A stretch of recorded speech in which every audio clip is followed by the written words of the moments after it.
Hi, I'm Leo Necheles from Chicago, and I'm here with Zach Banner of the Pittsburgh Steelers. Zach, so to start, how's it feel being in Baltimore as a Steelers player? Is the rivalry still strong?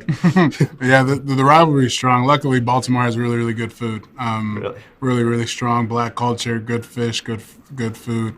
Ended up, shout out to Moe's. We went to Moe's last night. But it's always good vibes regardless of the rivalry. Good to hear.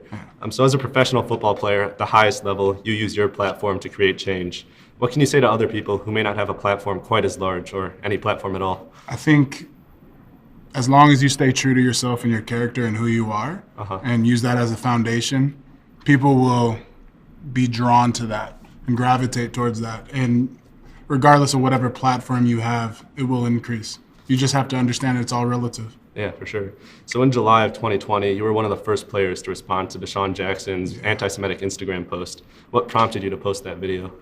I just feel like, one, it's not a good idea to quote Hitler. I don't think anybody really should do that. But, all jokes aside, I think it's more powerful, me not being Jewish, to also hold my colleagues to a certain standard and accountable for what they say and what they do. And regardless of Deshaun or anybody else who says anything hateful or anti-Semitic, it's just not right.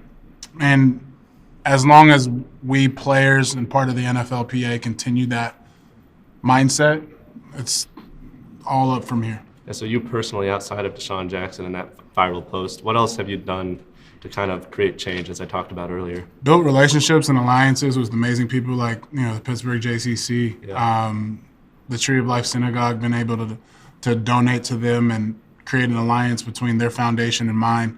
But also just, I think the strong thing is breaking bread amongst blacks and Jews.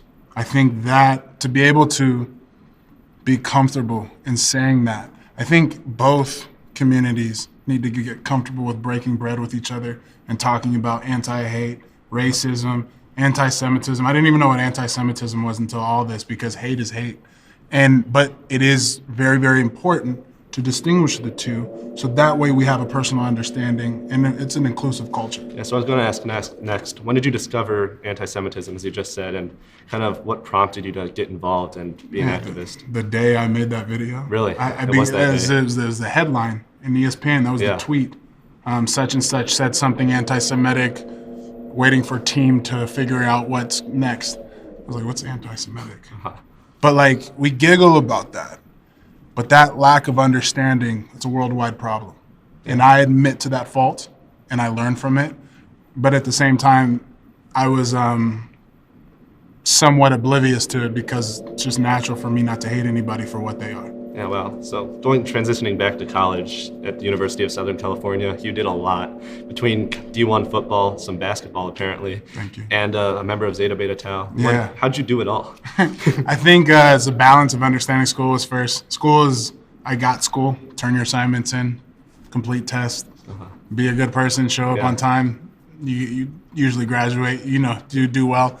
But at the same time, football is a 40 to 50 hour a week job.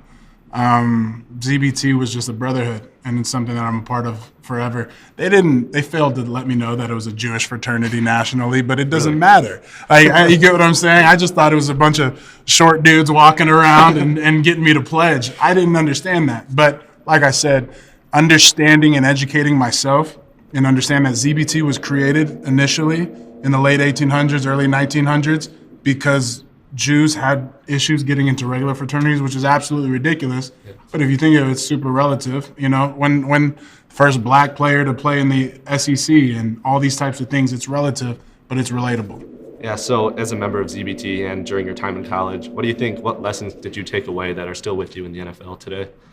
I think the lessons of empathy.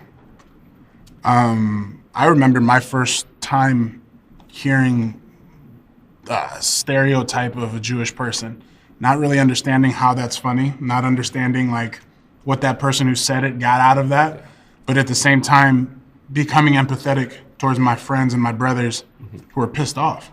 They're ready to fight. That's the same thing, racial slurs, things used against me for being a black man. I don't get it, but I'm here to fight it. Awesome. Thank you so much for your time. Thanks, we really man. appreciate it. Appreciate it.